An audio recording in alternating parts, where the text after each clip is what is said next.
avez 2 petites minutes à nous accorder, on a quelques questions à poser. Ouais. Est-ce que vous avez participé au groupe Bilderberg en 2008 et en 2009? On aimerait savoir... non, une fois seulement. En 2008, c'est tout? Oui, absolument. Attendez, je signe. Paris le 4. Qu'est-ce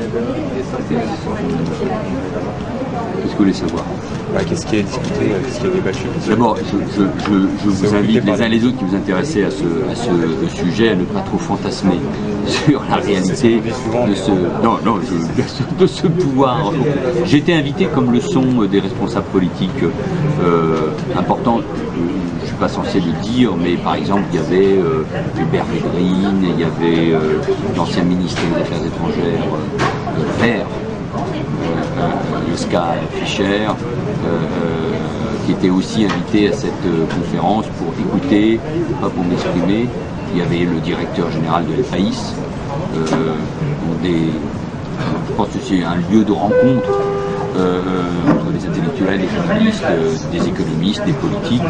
Moi, j'ai été invité comme un des responsables politiques, peut-être en devenir, avec d'autres pour participer et pour entendre ce débat. Je trouvais que c'était d'ailleurs, c'était au début de la crise. Hein.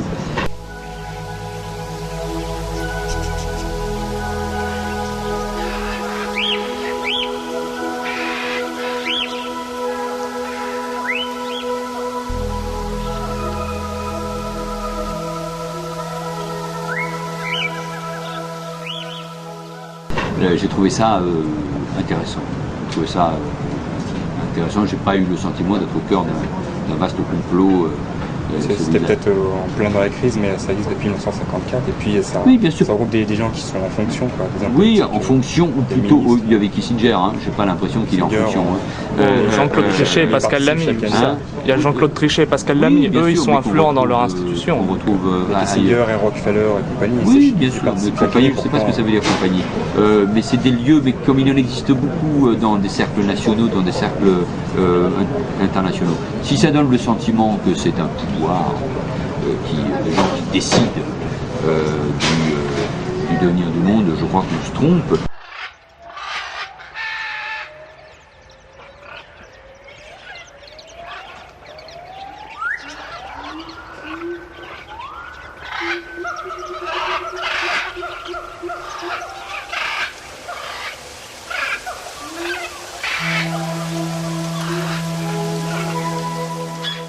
Que ce soit des lieux où les élites internationales... Ça donne l'impression en tout cas, parce qu'en 2008, par exemple, Hillary Clinton, qui avait participé au Bilderberg avec Obama, puis le lendemain, elle abandonne sa campagne, et puis Barack Obama... Oui, mais vous savez, les tests...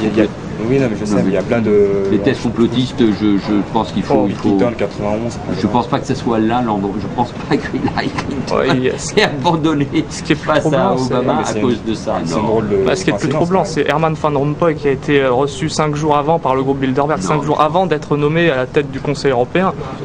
Vous êtes jeune, donc malheureusement ou heureusement, abandonner les thèses complotistes qui est d'une finance internationale, de la spéculation, des gens qui pensent la même chose, et de la pensée unique, ça c'est incontestable, ici ou ailleurs.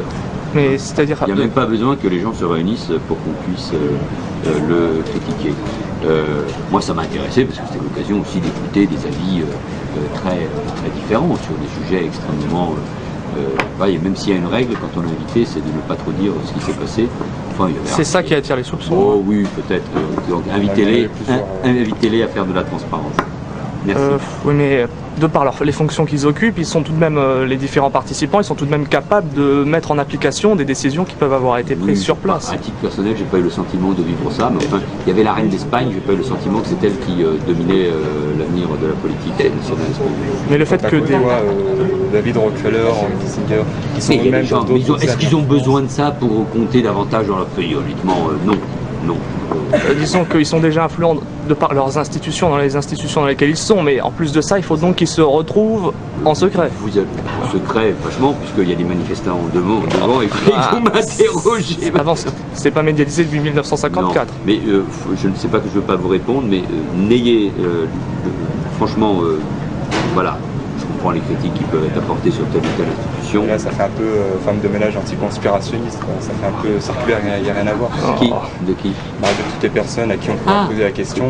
Ah non, mais moi je vous réponds très franchement, mais faites attention aux thèses complotistes. Selon vous, est-ce que ça a une légitimité démocratique, le fait que des journalistes puissent discuter avec des hommes politiques On va, parce qu'il y a du monde qui attend. Une légitimité démocratique, je crois que c'est pas absolument pas le but. La démocratie, c'est le choix des citoyens, c'est le peuple, mais vous ne pouvez pas interdire à des gens de se réunir, comme vous ne pouvez pas vous interdire de me questionner, etc. On a bien l'impression que le clivage droite-gauche présenté par les médias, on se paye la tête du bon peuple, si je puis dire. Le club du siècle, par exemple, beaucoup d'êtres membres aussi. Et alors, qu'est-ce que vous voulez dire que des hommes politiques de droite, de gauche, qui sont essentiellement mondialistes. Pour la plupart. Oui, au cœur même du complot judéo-maçonnique. Mais ça aussi, ça mais vous êtes pour une gouvernance mondiale, non, si et puis il y a même des gens qui expliquent que par exemple les attentats du 11 septembre n'ont pas eu lieu. Non, pas qu'ils n'ont pas eu lieu, non, ce n'est pas ça. Ah bon, mais qui dit... Ils se posent des questions sur la version officielle. Ah voilà, donc nous y sommes là. Donc nous posons une question sur la version officielle. Oui, mais voilà, donc les mêmes qui critiquent le Bilderberg, qui mettent en cause le siècle... Non, attendez, les mêmes... en question le 11 septembre, mais qui ne parlent jamais du Bilderberg. Mais c'est étrange, les mêmes qui parlent du Bilderberg, les mêmes qui parlent du complot mondialiste, du siècle, etc., sont les mêmes, comme vous, messieurs, qui posent des questions sur le 11 septembre. Donc notre entretien est terminé parce que...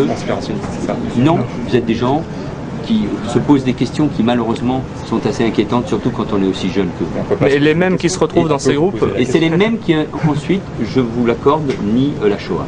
Donc, là c'est terminé. Je vous remercie. Et les mêmes personnes qui se réunissent au Bilderberg, ce sont les mêmes qui font la promotion d'une idée de gouvernance mondiale. Jacques Attali, Herman Van Rompuy, sympathiques, comme vous, qui nient la Shoah.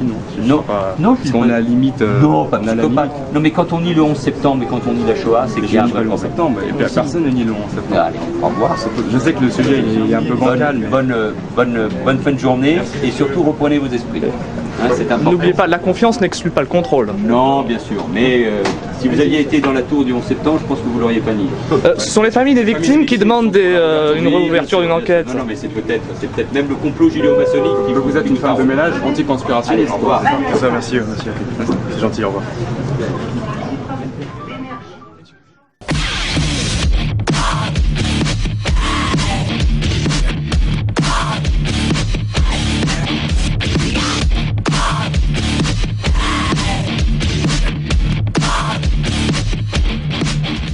Mais en même temps, ne nions pas que nous avons besoin d'une gouvernance mondiale. Que nous avons besoin, c'est facile de ironiser sur les G8, les G20, etc. Enfin, en tout cas, c'est le résultat d'un changement planétaire considérable. Parce qu'il n'y a pas que la Chine qui profite aujourd'hui de la situation.